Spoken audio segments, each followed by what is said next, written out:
Hello students, कैसे हो आप सब। चलो इस वीडियो के अंदर बेटा मैं डिस्कस करके आपके साथ चलूंगी कॉर्पोरेट अकाउंटिंग का पेपर पैटर्न, जो कि रेलेवेंट किसके लिए है, बीकॉम प्रोग्राम के बच्चों के लिए रेलेवेंट है। अब बेटा इस पर्टिकुलर वीडियो के अंदर मैं आपके सारे डाउट्स क्लियर कर दूंगी कि क्या मैम मेरे को थ्योरी पास करवा देगी, क्या कोई ऐसे टॉपिक है, कोई ऐसे चैप्टर है जो मैं छोड़ के जा सकता हूँ, या फिर मैं कम फोकस करूँ, कोई ऐसी चीज़ है जो मैं प्रायोरिटी बेसिस पे सबसे पहले करूँ। वो सारी बातें डिस्कस करके आपके साथ चलूंगी मैं।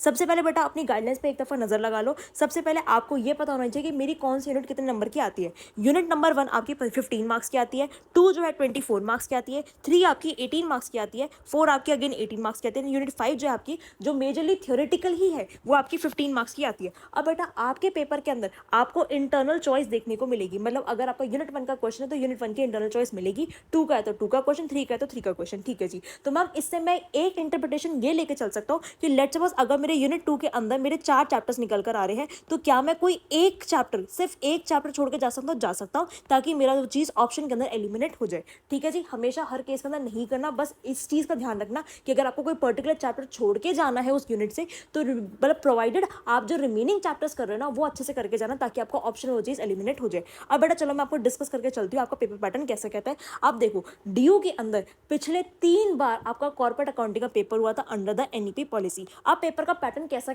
था, क्या मुझसे कोई चीज़ एनालाइज कर सकते हैं, वो सब चीज़ें समझ के चलेंगे। 2023, 2024 एंड 2025। मैं आपको एक चीज़ समझा दूँ, एक चीज़ जो हमेशा कांस्टेंट थी, स्टेगनेंट थी आपके तीनों साल के अंदर, वो था क्या बेटा, आपका शेयर का क्वेश्चन। सबसे पहला आपका चैप्टर आता है इशू ऑफ शेयर का, जिसके अंदर आपसे नॉर्मल शेयर की एंट्री पूछी जाती है कि जब हम इशू कर रहे हैं, साथ में फोर फीचर, साथ में रीइशू। 12 नंबर का आपका प्रैक्टिकल क्वेश्चन आता है। 2023 में भी आया, 2024 के अंदर भी आपका शेयर का question issue, four feature, reissue का आया। एंड सिमिलरली बेटा 2025 के अंदर भी आपका इशू ऑफ शेयर का क्वेश्चन बैलेंस शीट के साथ 12 नंबर का क्वेश्चन आया, इशू का, फोर फीचर का, रीइशू का। मतलब अगर कोई बच्चा यूनिट में से समझ नहीं आ रहा कि सबसे पहले कहां से उठाऊं, तो बेटा अपना वो जो इशू ऑफ शेयर का जो चैप्टर है ना, सबसे पहले करके जाना। बिकॉज पिछले 3 साल के अंदर लगातार वो क्वेश्चन आया, 12 नंबर का वो क्वेश्चन आया, तो फर्स्ट प्रायोरिटी में सबसे पहले आपको वो चैप्टर कंप्लीट करके जाना है। अब ऑनर्स का पेपर मुश्किल होता है, उसके अंदर ये जो पर्टिकुलर आपका चैप्टर है ना, इसके साथ रिडेम्पशन भी डाल देंगे, प्रेफरेंस शेयर भी डाल देंगे, डिबेंचर भी डाल देंगे, पर आपके लिए उन्होंने थोड़ा सा आसान करके चीजें चली है। ठीक है जी। अब और आगे यूनिट 1 को एनालाइज करते हैं कि यूनिट 1 में और क्या क्या चीजें करके चलनी है। सबसे पहले देखो आपका ना थ्योरेटिकल क्वेश्चन आता है इसके अंदर से। ठीक है।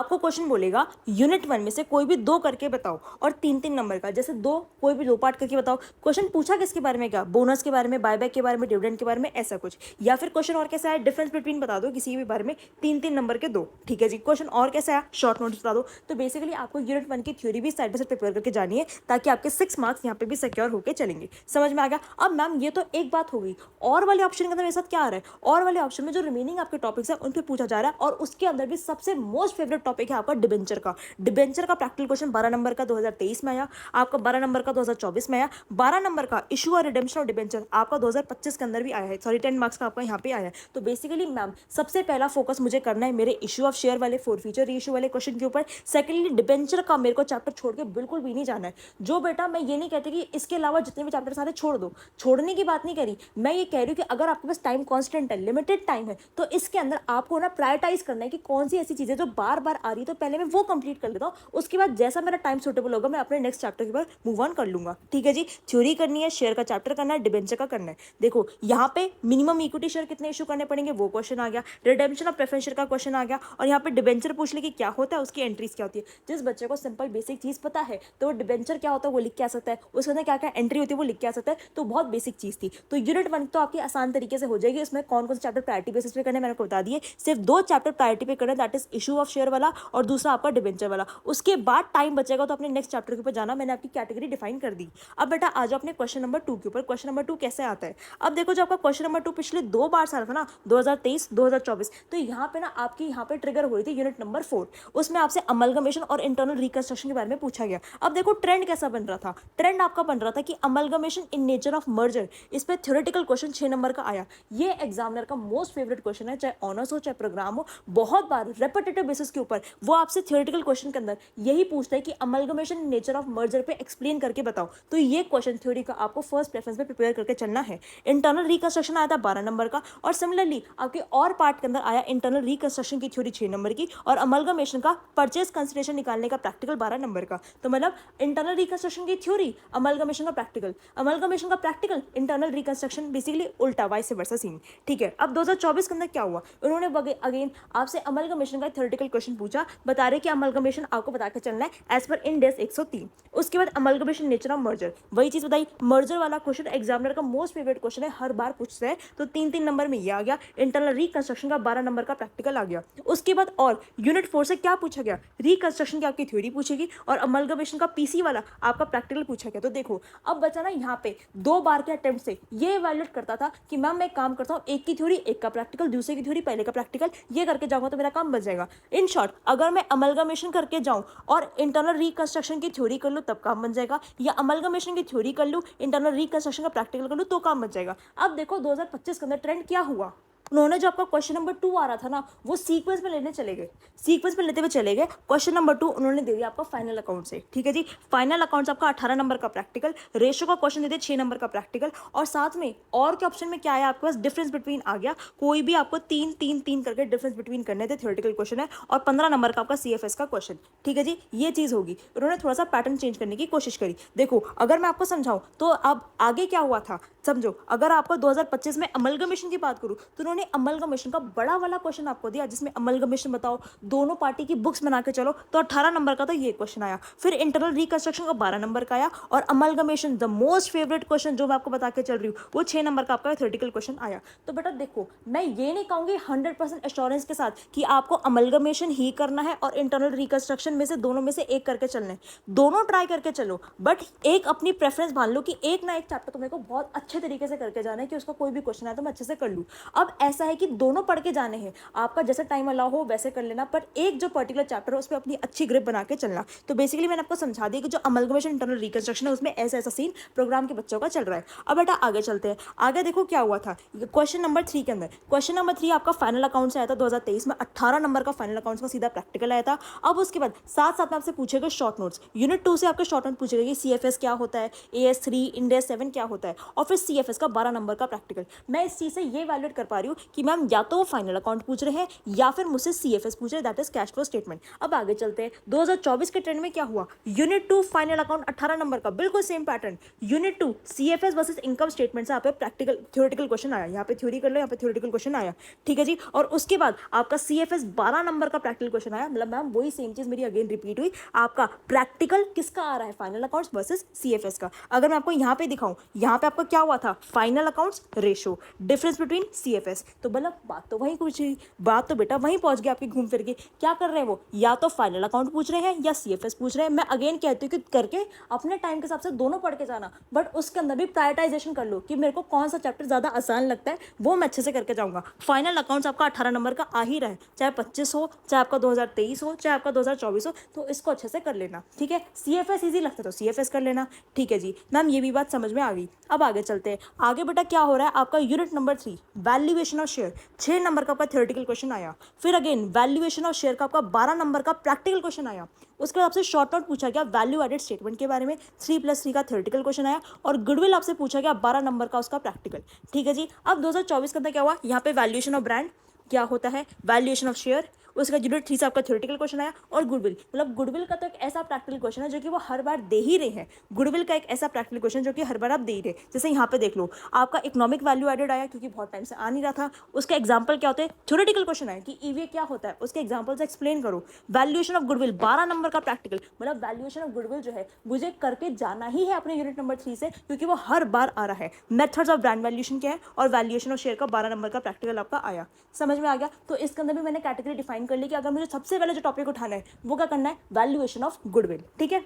बेटा आपको लग रहे होंगे कि मैम आपने थोड़ा सा सीक्वेंस आगे पीछे कर रखा है, बेटा मैंने कोई सीक्वेंस आगे पीछे नहीं किया, जो आपका पेपर का फ्लो था ना मैंने उस हिसाब से आपकी प्रिपरेशन करवा के चली हूँ, ठीक है जी। जैसे जैसे पेपर के अंदर पूछा गया मैंने उस हिसाब से आपको बता के चले। अब देखो आपका क्वेश्चन नंबर 5 कैसे आया, 2023 में रेशो के क्वेश्चन पहले डाल दिया करते थे, कहते कि हमने बहुत कम पूछा फाइनल अकाउंट से, फाइनल अकाउंट्स की जो आपकी यूनिट नंबर 2 है बेसिकली उसकी वेटेज थी 24 नंबर की, हमने तो पहले 18 नंबर की पूछे, तो इसलिए वो यूनिट 5 के अंदर रेशो के पहले क्वेश्चन डाल दिया करते थे, देखो यहाँ पे डाले, और जो रिमेनिंग बच गया वो यूनिट 5 की थ्योरी दे दी। अब 2025 उन्होंने सीधा पैटर्न किया था चेंज, ठीक है। उन्होंने सीधा क्या बोला, आपके शॉर्ट नोट्स आएंगे कहां से, सारे के सारे यूनिट 5 से, और सीधी आपको 15-15 नंबर की थ्योरी देखने को मिलेगी। जिस बच्चे को ये लगता है कि मैम मैं कैसे करूं, तो बेटा अपनी यूनिट 5 थ्योरी पर्सपेक्टिव से सिक्योर कर लेना। यूनिट 5 से सिर्फ एक ही प्रैक्टिकल क्वेश्चन बनता है, that is of segment reporting. बस उसको एक बार अपनी नजरों के सामने से गुजार लेना कि इन केस अगर पेपर के अंदर मैसिव लेवल वेरिएशन आ गया कि भैया प्रैक्टिकल क्वेश्चन भी पूछ लिया यूनिट 5 में से, तो सिर्फ उसका एक ही क्वेश्चन बनता है सेगमेंट रिपोर्टिंग का, तो वो अच्छे से करके चले जाना।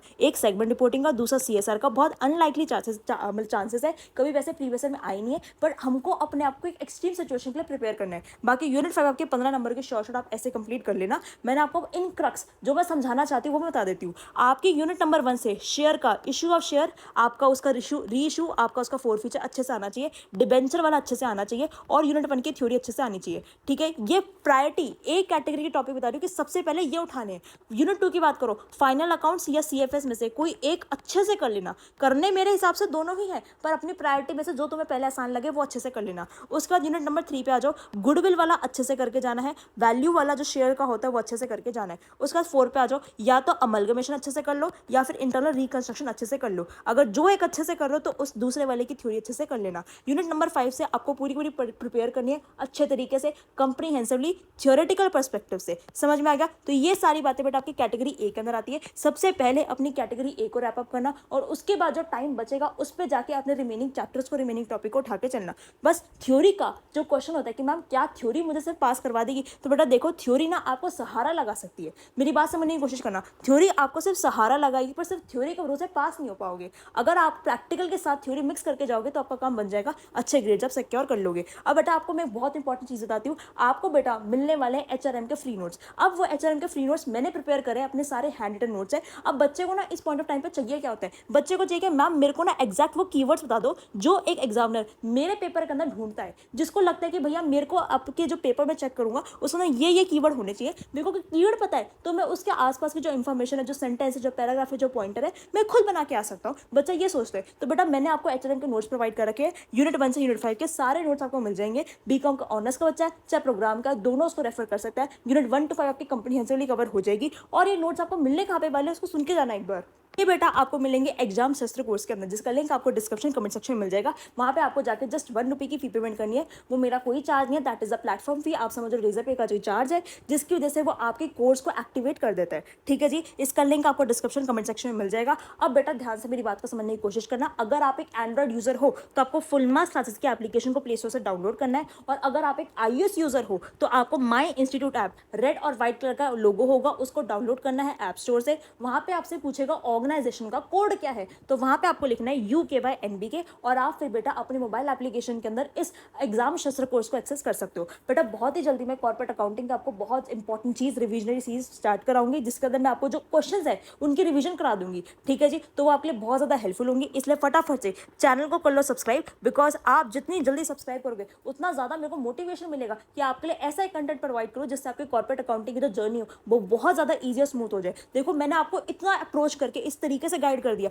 कि अगर आप प्रोग्राम के बच्चे हो और आप इस अप्रोच से चलोगे, जो मैंने आपको एक कैटेगरी डिफाइन कर दी, और पेपर जो है जैसे हम सोच रहे हैं बिल्कुल वैसा ही आता है, तो बेटा देखो आपकी कितनी हेल्प होगी, कितना ज्यादा आपका सिलेबस एक तरीके से कम हो गया, बर्डन कम हो गया। पर सबसे पहले फोकस उस चीज पे करो जो मैंने आपको सिखा दी। उसके बाद अपनी प्रायोरिटी डिसाइड करो। प्रायोरिटी वाले टॉपिक कंप्लीट करने के बाद टाइम बचता है, फिर अपने नेक्स्ट टॉपिक पे स्विच ऑन करते हुए चलना। समझ में आ गया? I hope I am clear. अब फटाफट से वीडियो को कर दो लाइक, अपने सारे फ्रेंड्स को शेयर कर दो, ताकि आपके सारे फ्रेंड्स एक गाइडेड डायरेक्शन के अंदर चले। एंड बेटा फटाफट से चैनल को कर लो सब्सक्राइब। अगर सब्सक्राइब नहीं करोगे तो मेरे को मोटिवेशन नहीं मिलने वाला तुम्हारे लिए अच्छा और कंटेंट प्रोवाइड करने के लिए। तो फटाफट सब्सक्राइब कर लो, बेल आइकन को हिट कर लो, ताकि जब भी कॉर्पोरेट अकाउंटिंग की वीडियो आएगी सबसे पहले तुम्हारे पास पहुंच जाए। परफेक्ट है।